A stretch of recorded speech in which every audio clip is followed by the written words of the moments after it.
5 persons, including actress Sharon Tate, were found dead at the home of Miss Tate and her husband, screen director Roman Polanski. The whole thing is very, very mysterious, but this is what I know. Authorities say a menacing letter received yesterday by a Vallejo newspaper was not sent by the infamous Zodiac killer. Betsy Gebhardt has details. That Area 51, the secret Air Force base in Nevada, actually exists. In Dallas, Texas, 3 shots were fired at President Kennedy's motorcade in downtown Dallas. He's been called the East Side Rapist. He's been called the Visalia Ransacker, the original Night Stalker, and the Golden State Killer. You have now entered into the House of Mystery, the best in true crime, conspiracy, and alternative history, with Al Warren and Kevin Thompson. KCAA, the stations that leave no listener behind. Broadcasting on 1050 AM, 102.3 FM, and 106.5 FM. The trifecta of talk radio for Southern California. Well, welcome back into the House of Mystery on KKNW 1150 AM Seattle. I'm your host today, Al Warren. The rest of the crew is on their holiday this week. So now we're going to venture into the mystery of religion. And today we're going to talk a little bit about the Qur'an and the Bible. And joining us, we've got the Professor of Islamic Studies and Theology, Gabriel Said Reynolds. Thank you for coming on the show.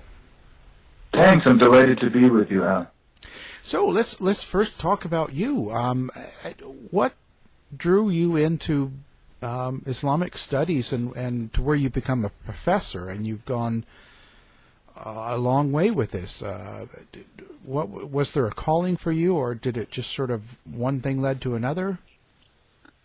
My journey in Islamic studies began really when I was an undergraduate, and I started traveling to the Middle East. You notice I have that interesting middle name, which is, Saeed, and that comes from Arab roots that I have in my family. So I began traveling to Jordan and Syria, and the real goal was to find my distant relatives who were over there. But, from the very first moment that I traveled to the Islamic world, I was fascinated by Islam as a religion, by the intensity of faith that Muslims have. I still remember when I first got out of the plane into the airport in Amman, Jordan, in 1994, and they had the call to prayer, which some people might recognize, but they had it broadcasting inside the airport itself. And it made me think, wow, these people take their religion seriously. And I was fascinated by Islam. And, for the past several decades, I continued to study it. Now, you've got a new book out, the Qur'an and the Bible. Right. What was the purpose behind this book? What is it that you want people to understand after, from reading the book? Mm-hmm. Right, so the book is basically an effort to show that the Qur'an and the Bible can be read together, that these two books belong together and not apart. And, of course, we think of the history of religions, and we think of a lot of conflict between religions, maybe between Islam and Christianity and Judaism in particular. Of course, a lot of that is true. There's been a lot of conflict, even violence through the centuries. But when we look at the scriptures and the beliefs in these two religions, we see that there's a lot of similarities. And, even more directly, a lot of people coming from non-Muslim backgrounds have tried to read the Quran, and sometimes they find it a challenging book to read in order to understand its references. Well, what this book does is it shows how the Quran in many of its passages is connected to the Bible, and it's not as strange or foreign or unfamiliar as many people might think. So it draws a lot of those connections, traces stories which are in common between the Quran and the Bible, and also speaks about how the Quran sort of developed not in a different or foreign environment, but from the heart of the Jewish and Christian traditions. So now these three are Abrahamic faiths, Islam, right, Hebrew, and the New Testament, Christian. Why is there such a distance between them? Right. I mean, that's a lot of picture. Yeah. But yeah, it's an important question, though. I'm glad you raised it. I think a lot of the conflict has to do with the interpretation of the scriptures and the way in which religious leaders through the centuries have developed their own beliefs in opposition to the other religions. But when we look at the Quran and the Bible in particular, we see that many of the characters, for example, are in common. So Adam, Abraham, Moses, Jesus, and Mary are all found in the Quran. Many of the stories about these figures are common as well. So just to begin with the beginning, the story of Adam and Eve in the garden, which is, of course, in the book of Genesis, is also found in the Quran. In fact, it's told many times in the Quran. And so I think when we return to the scriptures and we study them carefully, we can build bridges and see connections between the different faiths. But sometimes it's in the domain of interpretation and the later building up of religious systems and doctrine or dogma that people are divided. Right. You know, I think a lot of the mainstream, a lot of the public that do not know the religion very well, from what I hear, a lot of people think that the Prophet Muhammad was actually the guy that wrote the Qur'an. And I hear that a lot. And in reality, he didn't. Yes, that's a very challenging question. That's sort of the big question for scholars, understanding the authorship of the Quran. But you make a very good point. For Muslims, and that's really important to emphasize, for Muslims, the author of the Quran is God. The traditional picture of the revelation of the Quran is that God revealed the Quran in some sort of mysterious, which is good for your show, mysterious metaphysical way to the angel Gabriel. And then the angel Gabriel brought the Quran down from heaven to earth and spoke the words of God, which he had received, to Muhammad. So Muhammad is like the spokesperson or the mouthpiece for divine revelation. I sometimes tell my students, the Islamic view of the revelation of the Quran is a bit like, imagine a statue in a fountain through which water is flowing. Muhammad is just that statue, the water coming as pure when it leaves as when it enters. So, that's from the Islamic point of view. God is the author of the Quran. When Muslims, quote a verse in the Quran, they say, and God said. They don't say, and Muhammad said. Now, when it comes to critical scholarship, of course, scholars in the West debate, usually in the academy, people wouldn't say simply God said because they would take a distant or outsider's perspective. And then they'll have lots of debates. Is it in fact Muhammad? Is it more than one author? Is some of it quoted from the Bible? And the book enters into some of those questions. But Muhammad himself didn't want the Quran or any of his teachings written while he was alive. It was done by other people after his death, right? Right. The traditional account is that Muhammad, he would recite the Quran and it would be memorized by his followers. But he was never sure if God might reveal a verse that would replace or abrogate an earlier verse. So there's this tradition that God sometimes would reveal something, and then because circumstances changed, he would reveal something to replace that earlier revelation. So Muhammad's policy basically was, listen, we're not going to write anything down because something could be replaced. We don't want confusion here. And so during his lifetime, according to the traditional story, he never had the Quran recorded, and he didn't write it himself. And it was only after his life, and there are a couple of stories that Muslims tell about this, I enter a little bit into the book, the Quran and the Bible, that a number of Muslims who had memorized the Quran died in battles. And some of the early followers of Muhammad became anxious that with their death, the Quran itself would be lost. Not only would these fighters be lost, but the Quran would be lost that existed only in their hearts or their minds. And so they came to the decision to go to the leader of the Islamic community, known as the Caliph, and demand that the Quran be written down. Wow. So with that being said, how is it that we can rely on the different people that have assembled the Quran? That's a very critical point. And for sort of the development or the articulation of Muslim apologetics, the defense of the faith, that's almost as important as arguing for the initial revelation of the Quran from God, right? Because the text that Muslims hold in their hands today is the product of that process that took place, exactly as you said, after the death of the Prophet. And so there's a general consensus that the early Muslim believers who assembled the Qur'an, and especially the first 4 caliphs, who were known as the rightly guided caliphs, those first 4 rulers after Muhammad, that they were very careful in the work they did, and that we can rely that the Qur'an that is in our hands today, that was passed down to us, is essentially identical to the Qur'an that Muhammad proclaimed to his followers orally. So you were talking about this, I don't know how to put it in a word, but you were talking about how strongly people felt about their religion in the Arabic communities, and like, the prayers in the Quran is only recited in Arabic, and there's different things, and how it's in the airport and stuff.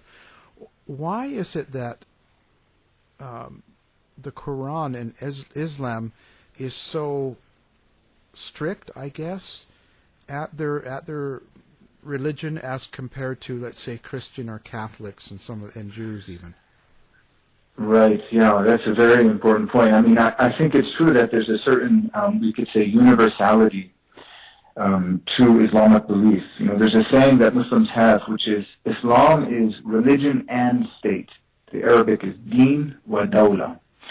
And, not all Muslims would actually agree with that, but many would. Many would say, yeah, that's accurate, that Islam isn't just about faith, it's not just about spirituality, it's not just about prayer, but it's a complete system of life. This isn't absolutely clear from the Qur'an itself, because the Qur'an actually doesn't have very many rules and laws. But the way that Islam develops in the first centuries is a whole body of literature which develops basically principles for life. And that's for the individual and how he or she conducts his or her daily life, but also for society in questions like economics, politics, ethics. And so you get this code which becomes known, and your audience will probably have heard the term Sharia, becomes known as the Sharia, which is this code or this law, which is very global, which covers things as specific as what you can eat or what you can wear, and things like policy on war and peace. And so in some ways, the religion of Islam is articulated through that law. And that's the essence for many Muslims of the religion, is law. Not for all Muslims. It's important not to, overemphasize or exaggerate that point, because Islam is diverse, after all. Now, can I ask, the Quran itself and Islam, do they have variations within their own religion, such as Christianity has quite a few different, perceptions and beliefs? Yeah, that's a great question, right? So there certainly are, and some of it is not seen. So there's the one big division that many people, in the West will be familiar with, which is between Sunnis and Shiites. We could speak about that. But in fact, the way Islam is organized is that there's not there aren't church bodies, there aren't denominations. And so within Sunnism and within Shiism, there are many different currents and movements which don't have formal councils or bodies, as a Christian denomination, for example, might have, but which are very distinct. So, for example, Islam as it's practiced in Saudi Arabia, which is largely a form of Islam known as a form of Sunni Islam known as Salafism, that sort of Islam is very different from the Islam that you might find in Indonesia or in the United States. So within Sunnism, within Shiism, there are many different currents, and a lot of it has to do with how the Quran is interpreted and the role that the Sharia, that law, is meant to have in society. Well, who dictates the Sharia with the two different variations? When you have Sunnis and Shiites, like how is Sharia decided, the law of God? Like in which, you know what I mean? Like who? Right. Yeah, of course. Yeah, where's the authority coming from? That's a critical question for Muslims. Where is authority? And most Muslims would say authority is the ultimate authority is the scripture itself, and that's why the Quran is so important, and that's why there's so much piety around the Quran. So, Muslims will kiss the book before they open it, and That's why, I've written a book like this to try to shed light on the Quran. But in fact, what happens is a very informal process in the Islamic world, whereby Muslim leaders, by virtue of either their power or their authority or their popularity, will be able to disseminate their particular teachings. And through the popularity of their teachings, it will begin to take hold and have a greater presence in society. So individual popular Muslim leaders, for example, the Egyptian leader Yusuf al-Qaradawi, who has a very distinct position on Islamic law, will have an enormous following throughout the world, and Islam will take on the flavor or the color of the teachings of these particular leaders. Now, some of the sayings that are used, like Allah, which is just God, Allah Akbar in that. Now, can you explain why it's used? Because a lot of people, I think, don't really understand it. Right. Yeah, great question. So, I enter a bit into this in the book. Allah is simply the Arabic word for God. It appears 2,700 times in the Quran. So God is omnipresent in the Quran. But it's important to note that it's simply the word for God in the Arabic language. So non-Muslim Arabs, whether they're Christians or Jews or even Baha'is or another faith, when they speak of God, they speak of Allah. So some people think that, Allah is a different God or a distinct God or the God of Islam. It's not exactly right, because Christians and Jews are also calling God Allah. And, even more, we can look at the root of that word, and it's closely related to other words in the same language family for God.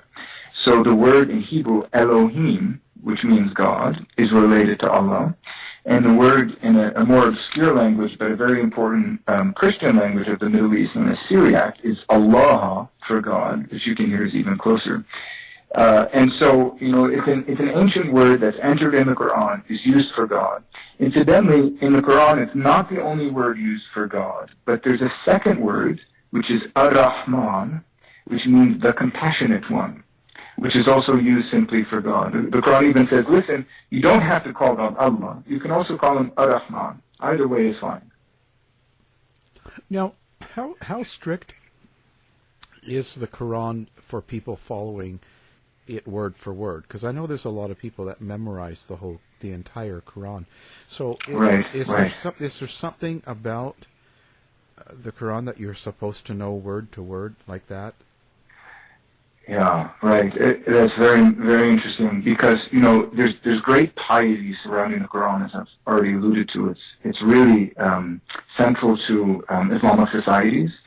And in part because of that piety, it becomes a sign of an individual's sort of religious fervor if he or she has memorized the Quran. So that's a sign of prestige, In the United States, I don't know, if you have a great jump shot, or you have a beautiful singing voice, that might bring you prestige. In the Islamic world, the jump shot and the singing voice, they're still important, but memorizing the Quran will bring you prestige. And, parents will be very proud and oftentimes throw a celebration when their children have proven that they've memorized the entire Quran, which is quite a feat, It's not a long book. It's about 2/3 the size of the New Testament. But nevertheless, that's pretty impressive to memorize the Quran. That's a sign of the importance of the Quran. That doesn't mean that everyone will interpret the Quran literally. And there may be certain aspects of the Quran which, someone might say, well, this doesn't really apply in the 21st century. That was for the 7th century when Muhammad was living. And the other point to make is many people memorize the Quran. They may not actually understand all of it. So in many countries, let's say Indonesia, I mentioned it before, is a country where the spoken language is called Bahasa. It's not Arabic. It has no connection to Arabic. And so young Indonesian Muslims, when they learn the Quran, they're learning it in a foreign language, and they may not understand it, but they'll still memorize it because there's just prestige and piety associated with the memorization of the text. Now, has the Quran gone through changes through time, such as the Bible? Is there different versions and I guess updated versions, as they would call it, or different testaments of the same Bible or Quran? Right. So, great question. the Quran, the first point to make is that Muslim scholars themselves were very interested in variants to the Quran. Now, the Islamic tradition tells us that when a definitive edition of the Quran was established during the reign of the third caliph, so this would be between the years 644 and 656, that caliph, his name was Uthman, he gathered all of the variant versions to his own. He established his own and gathered all of the variant versions to his own and had them destroyed, had them burned. And so they no longer exist. They were all destroyed by Uthman. And yet, medieval Muslim scholars say, yes, they were all destroyed, but we remember what they said because it was passed down to us in different texts and different traditions. And so they were very interested in looking at those variants and saying, oh, listen, the Quran we have, Uthman's Quran, says this, but in that other version of the Quran that Uthman destroyed, it said something else. So that's something Islamic tradition itself sort of accepted and was interested in. Now today, modern scholars are interested also in looking at our manuscript evidence and seeing what sort of differences we can find. If there are some differences, we don't have, let's say, new chapters or even new paragraphs of the Quran, but we do have words which are different and some ordering which is different when we look at the manuscripts. So when you were talking about the Quran and the Bible, and a lot of things that they have in common, what is one or two of the biggest things they have in common? Well, I think one of the most interesting things in the book to highlight is that a lot of the biblical stories that your listeners will be familiar with are there in the Quran as well, but sometimes in a different format. So, for example, I mentioned Adam and Eve in the garden. We have that story repeated many times in the Quran. But, if you read Genesis carefully, you'll notice, who's with Adam and Eve in the garden. The word Satan or the devil does not appear. It's actually simply said that a serpent is with them. Of course, Christians later identify that serpent with Satan. And when we read the Quran, the serpent is gone and it's only Satan. Satan is in the garden. So you have those interesting connections. Similar is the story of the crucifixion of Jesus, which also appears in the Quran. Someone looks at the book, that they can look under chapter 4, verse 157 of the Quran. And there we have a reference to the crucifixion of Jesus. But, depending on how you read that verse, it could be understood as saying that it wasn't Jesus who was crucified. What happened is someone else was given the likeness or the appearance of Jesus and was crucified in his place. And Jesus escaped the crucifixion entirely and ascended into heaven, body and soul. There are some disputes over that verse, but there's one Muslim scholar who wrote a well-known book saying that the title was Crucifixion, as it's normally spelled, or Crucifixion, F-I-C-T-I-O-N. There's just a fiction that Christians invented, and in fact Jesus was never crucified at all. Oh. Do you say it would be a good thing for Jewish or Christians to read the Quran? Absolutely. The Quran, even if you don't see it as the Word of God, even if you don't think the angel Gabriel brought it down from heaven to earth, it's a book which is at the heart of the religious life of hundreds of millions of Muslims throughout the world, including now many Muslims in the United States, of course, who are our neighbors here, which is essential to the articulation of politics, even of economics, but certainly of ethics and culture in the Islamic world. But, readers of the book will also discover that the Quran is part of biblical history. What happened is, in the centuries after the closing of the Christian canon of the Bible, which of course includes the Hebrew Bible, Christians and Jews continued to speculate around the text and develop stories around the text. And the Quran is sort of part of that process. The Quran is sort of a new voice within those discussions about biblical stories. So it's really a part of the history of the Bible as well. Now, with a lot of the world tensions and stuff right now, do you think that it's eventually going to come together, like the three major religions, be as one, sort of? I know there's a differences, but more togetherness than apart.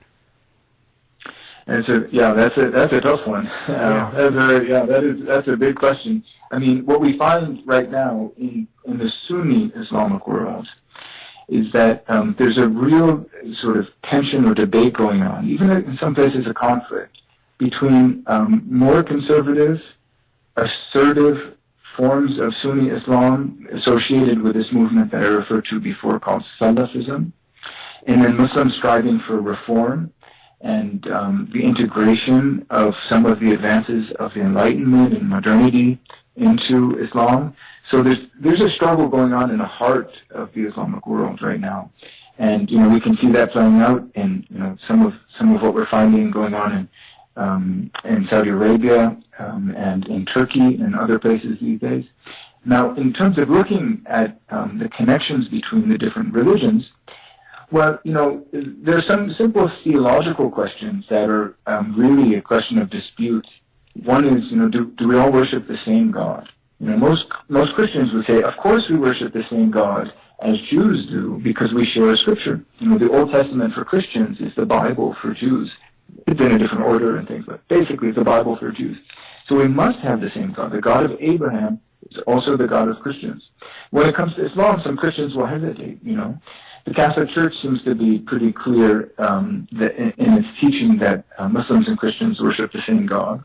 But especially some strands of evangelical Protestantism would be pretty hesitant about that question. So there's a lot of dialogue that needs to go on before there's a real drawing together of the different religions. Well, is there something specific about the Qur'an that makes the evangelicals not think it's the same God? I mean... Right. Yeah. The sticking point is Jesus. It's basically about Jesus. That's really the key question, because at the heart of the Christian claim is this notion of God becoming man, or the incarnation. So this is the heart of Christianity, that God, out of His love for humanity, entered into human history. And the Qur'an is pretty clear that Islamic teaching is that Jesus is not God, is not the Son of God. He was only a prophet. There's even a verse in the Qur'an. Readers can open the book and look at chapter 5, verse 72, also verse 73 of the Qur'an, which has, in verse 72, it has Jesus Himself reprimand His followers, saying, listen, I'm just a prophet. God is my Lord and your Lord. And so, it's that question, the relationship between Jesus and God, which for a lot of evangelical thinkers, and by the way, also for a lot of Muslim thinkers, makes them hesitate to say that we actually worship the same God. Wow. Really interesting story and book. Now, the book is out now, and it's called The Qur'an and the Bible, and the author, Gabriel Said Reynolds. Wow. Thank you very much for being on the show. It's been a pleasure. Thank you so much, Al. To find out more about our show, guests, or to listen to past shows from our archive, please go to www.houseofmysteryradio.com. Show's over for now. Was it as good for you as it was for me? Well, good night. This has been a production of Something Weird Media. I'll be back.